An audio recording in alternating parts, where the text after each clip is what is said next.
The fragrance of white lilies drawing me deep while I wait and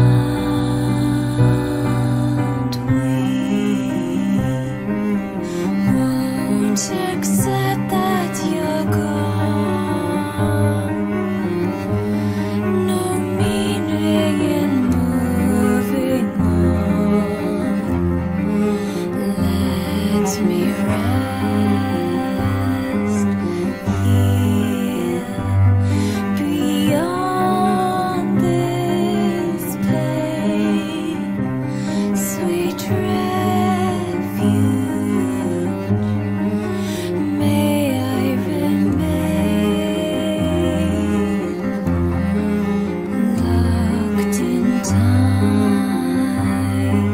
with you.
August 2nd, Sunday night. I did wonder, does it actually... I never noticed, because this is technically starting to take place more in the future now. I wonder if these are actually based off the days. Or if these are just random. Nope, because August 2nd is on Tuesday. And that's on a Sunday. Okay. I thought maybe it would have been so much cooler if it actually did it in the proper days. And that would have been such an easy thing, because the days really don't mean much. Like, they tell you what day it happens, you know, and if it's a Sunday, Monday, or whatever. But overall, there's not much said about those days. So it's wouldn't been much of a change to just put the right day. But it's maybe happens a different year, maybe happens in future. It's its own world, I guess.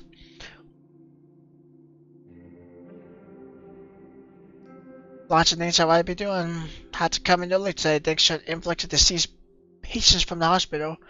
Wires get passed through the hospital halls and land in my lap so monotonously. They need tag and need to be added to inventory, need to be stored. Cadavers are needier than some people. I don't know where I'm going to store this lot. One out room in this place, only here for a cold shimmer still available.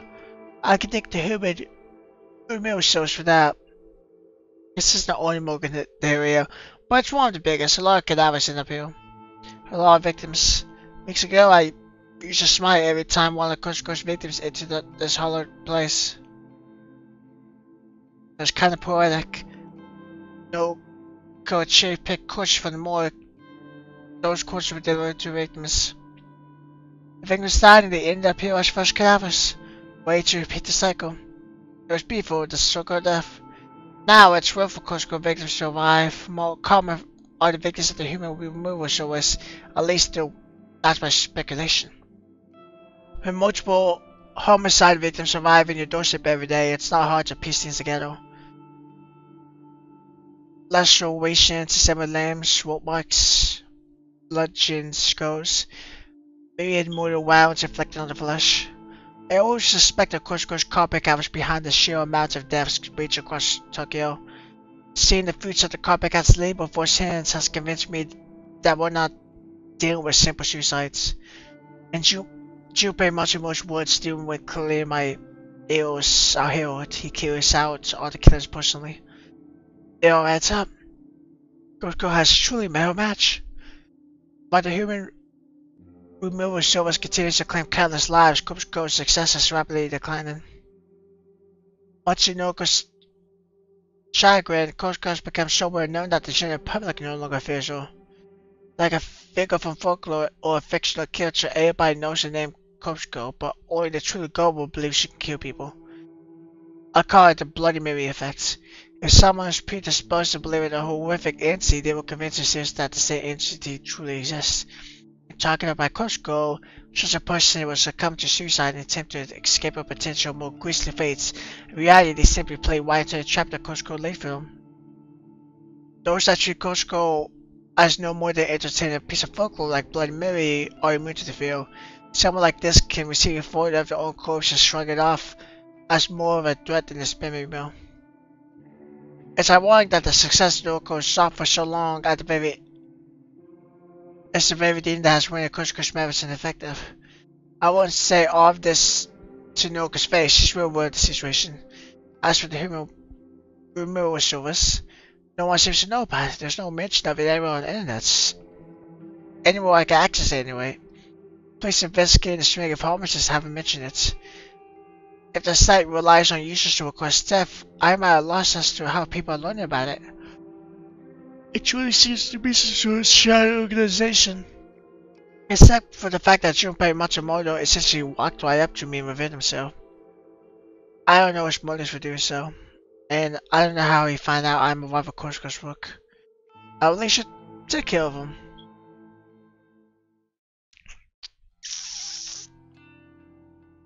August 3rd, Monday morning. A knock at the door. I roll my eyes and stay up slowly. Once I fall asleep in my chair again, so quietly I get up and look through the front door people. A single lonely packet sits on the doormat. Don't know where it came from, haven't ordered anything online lately. I swing the door open and pick up the plain brown partial something right aside. Oh, is it that press? Bringing it indoors and slip my thumb underneath the pack and tape and tear it open. That's on the bed of packet form is a white box or door with the image of a French press. A coffee maker. Tomori. That's right, this is a gift from Tomori. She really bought me a birthday gift, something that I truly wanted. My friend, Tomori. After putting the package out, I retrieve my phone and open the noise. Thank you for the birthday presents. You got it already? Just now, it's a good plan. Sweet, glad you like it. Maybe I'll brew you up a cup one day. Yes, please. Extra sugar. You got it. Tomorrow doesn't send a follow-up message. I take that to mean the conversation expired. It was good that she did such a nice thing for me. Almost forgot what it's like to have someone kill. Pity she has a boyfriend. Never stops going on about him. Regardless, doesn't matter. I should misconstrue a kind gesture as affection. She was simply bestowing a birthday gift. Some of them most people would do for a friend. Something Norco didn't even attempt. Don't know how to break down Norco's barrier. Has been trying for a long time. She just never seems to warm up. Maybe chasing her lost cause, but I'm tired of being lonely. I'm so tired. Norco, tomorrow I don't care. If either of them would accept me, I would give them everything I am. I just don't want to be alone anymore.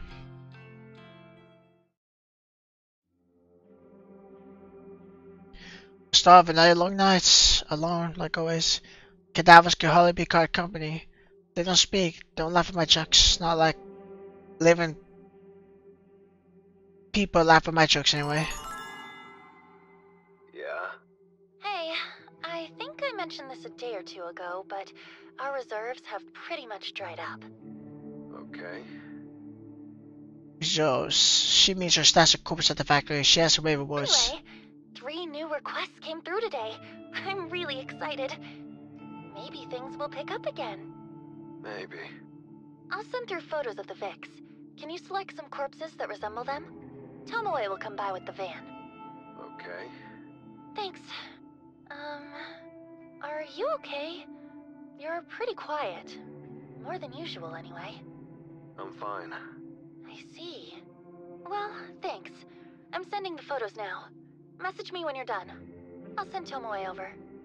Yeah. I hit a call and chucked my phone to my pockets. If I bet 3 times a quick sensors no conforms automatic download.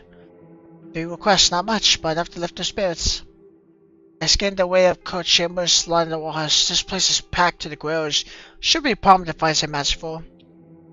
I take a stroll alongside the left wall chambers. All of the bodies within are due for cremation. I can take my pick from here, just like always, business as usual. I fish my phone out more and examine the new photos. 2 women, 1 man.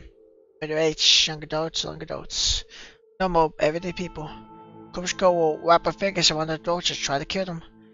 When they shrug off their attempt on their lives, time will do. I'll do my best to have Noriko end their lives.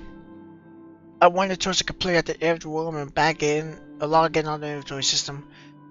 Time to find some super bodies.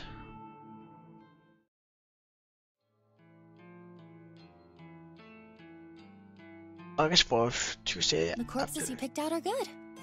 2 of them, anyway. What's wrong with the third? He looks a bit too old. Older than the victim, at any rate. I see. Sorry.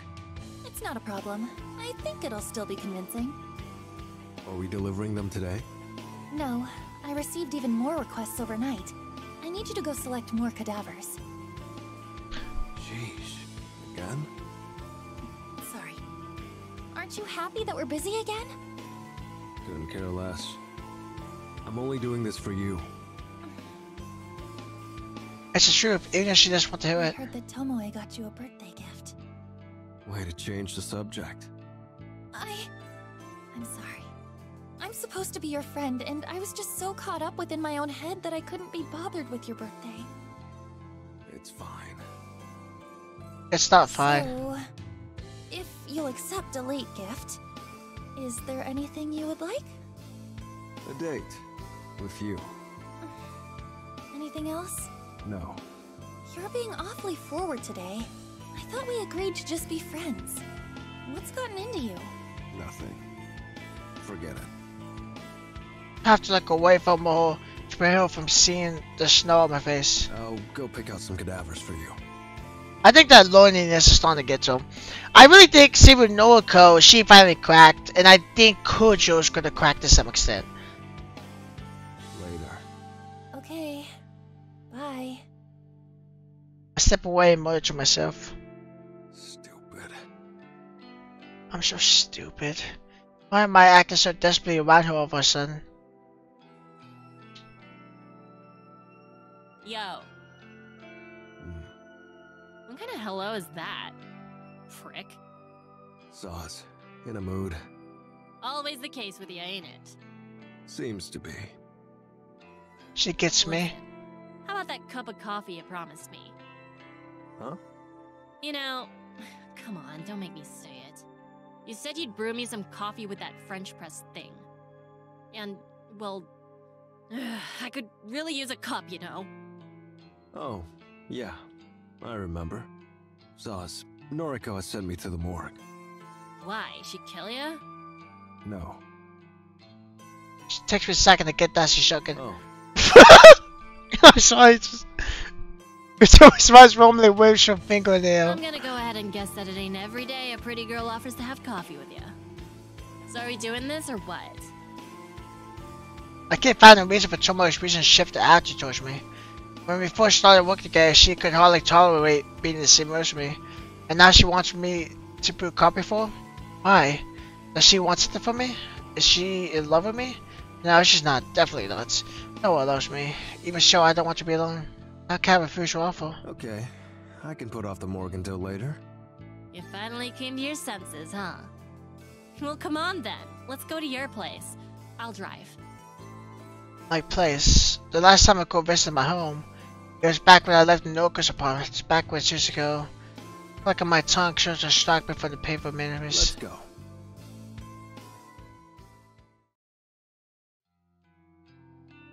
This is your place, huh? It's freaking dark in here. Sauce. You a vampire or something? Of course not. I was just outside in the sun with you. True that. Somebody looks around the small room and sits uncomfortably by You the don't wall. bring girls back here very often, do ya? No. Maybe if you made the place look more appealing, then girls just might want to come back here. You're here. Sure, but I'm complaining, ain't I? True. Why are you here anyway? It's not for coffee, is it? You're a sharp one, ain't ya? Listen, I wanted to talk to you away from, you know. Your boyfriend? No! Jeez! Away from Noriko! Oh. See, this whole thing's been going downhill, wouldn't you agree? All this shit with trying to make people off themselves? Sure, I'm used to it by now, but shit started to hit the fan. How so? Well, there's the business with, what was it? The human removal service? Noriko told you about that? Yeah, of course. We're besties, you know? They've been out there killing and killing, and the police want to shift all the blame onto Corpse Girl. After all, Corpse Girl is the only killer that has gone public. Her name and website are written all over the body bags we deliver. People talk and everyone knows about her. So, of course the police are gonna assume she's behind all the murders. Except, she's not. Not really. A handful of them here and there, but even then, they're just suicides. Corpse Girl. Noriko.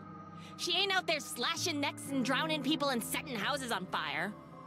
She ain't doing any of that shit going down on the news. I know all this. Yeah. I'm just saying, if things keep up at this rate, the cops are gonna find her, Noriko. And she's gonna get locked up for life. I ain't gonna lie, she deserves it. The stuff she's doing is messed up. Thing is, me and you, we're accomplished. Accomplices? Yeah, that. She couldn't say it. We're in neck deep. If Noriko gets put on ice, we get taken along with her. I see. You're worried about going to prison. Of course I am. I've got people to take care of. What would Shinya do if I got locked up? What would he think of me? Not to mention my little brother and sister. So always Chris Font characters makes the room feel darker than it truly is. So while the eyes break away from mine, she tries hard to restrain herself from sobbing. I don't think I can do this anymore. No matter how much she pays me, I just can't keep risking it. I understand this is difficult for her. She's torn between your little friend and her own freedom. I think your course of action is clear. It is? Yes. You need to step away from the game. It won't do us any good if you're not totally invested. You can make a fatal mistake that has consequences for all of us. If you're not committed, not focused, it's best that you part ways with Noriko. You know, you really are more understanding than you look. I thought you were a total social outcast with no feelings or empathy. Thanks. Let me finish. I was wrong. You're all right, Kojiro.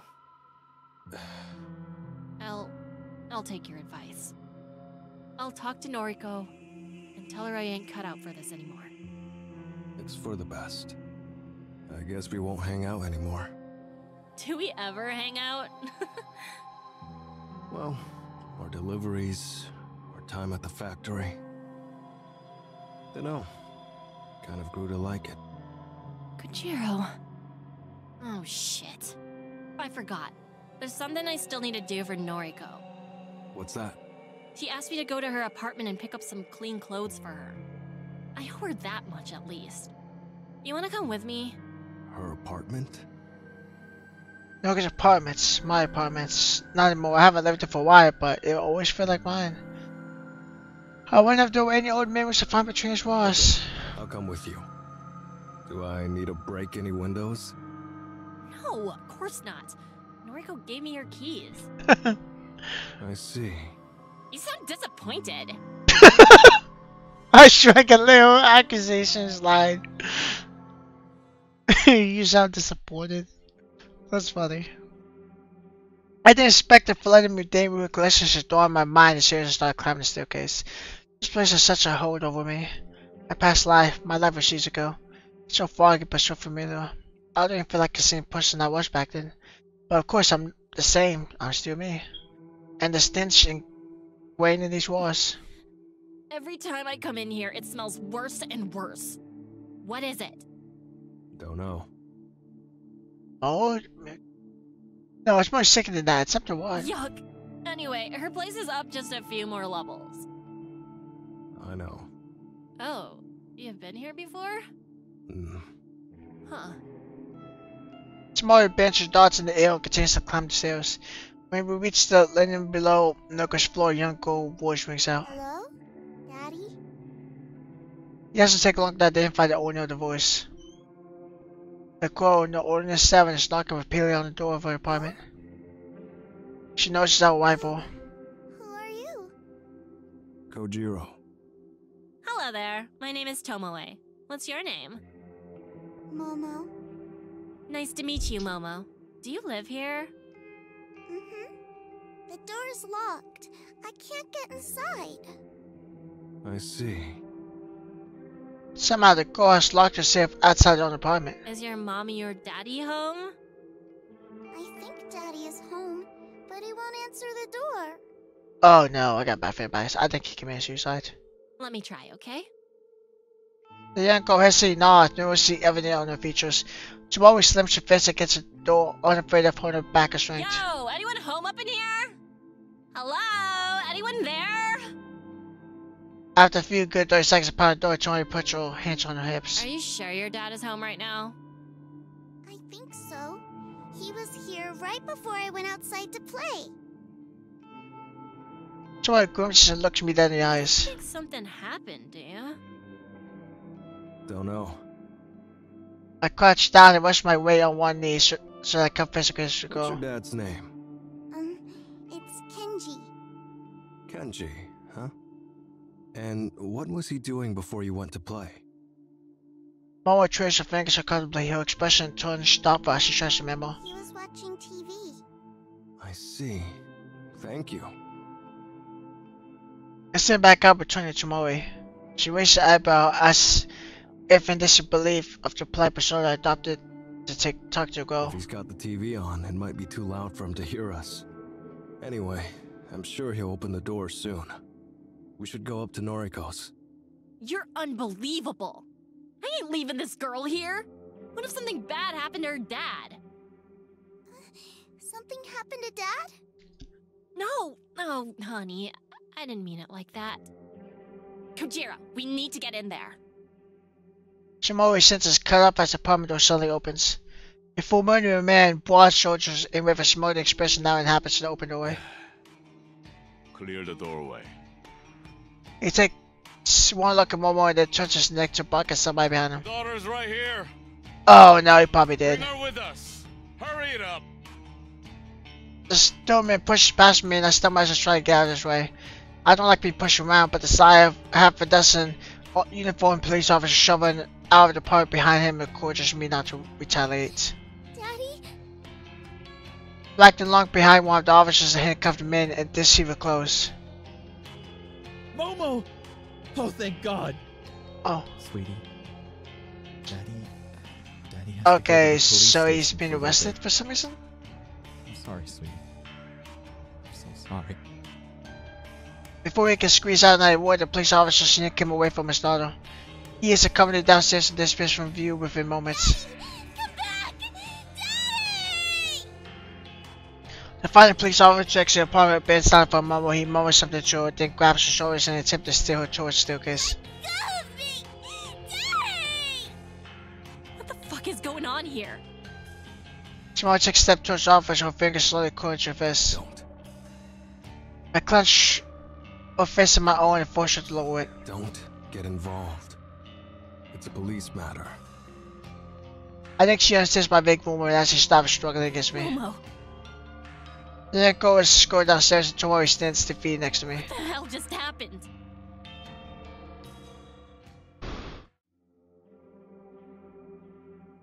Shimo is uncuriously quiet as she searches Noko's apartment for clean clothing. Witnessing that man Kenshi get worse in front of his own daughter seems to have tempered Tomori's spirits. Although he's a stranger, I can't but feel bad for the guy. Don't know what he did wrong, but surely his daughter didn't need to see that going down. You okay? Tomori ignores me as she wipes through Miroko's doors. I decided to bite my tongue and simply take a seat on the edge of the bed. The first man to leave the apartment, the guy with broad shoulders. He looked familiar, very familiar. Seemed to be in charge of the officers. A detective? Yes, that's it. Police detective. I've seen him on TV a few times lately. He's the one leading the investigation of the recent homicides. The one accusing Coach Go of being the culprit behind the human removal service rigor mortis. Interesting. Then, the minute you apprehended Kenshi, is he involved with the case? Is he a suspect? Is he the herald? A neighbor of Norcos could it truly be? Could Kenshi truly be the leader of the human removal service? I try to connect our dots in my mind. He lives close to Norco. He might even be on speaker terms before. He might have access to Norco's completely whole website. Could he have been the Western hackers and Coach request a copycat? It all seems coincidental, but it almost makes sense. It's more likely than not that the copycat is someone who pushing those Norco, someone who has an inside view of her life. But what's his motive? Look like a normal guy, just a father living with his daughter. What could have inspired him to embark on the killing spree? Actually, for that matter, what inspired Noriko to do the same in the first place? Never mind that, it's a bit for my now. Kenshi, are you the one who's we've been looking for? Are you allied with Junpei Matsumoto? Are you the prophet, the hero, the one capable of standing toe-to-toe with Koshiko? Okay, I'm done. I'd like if it turns like a tomb, she's standing with a pile of clothes neatly nested in arms. Can we get going? Yeah. Even now for the best. I want to get home. I want to spend time with my thoughts. There's a lot of new information to sort out.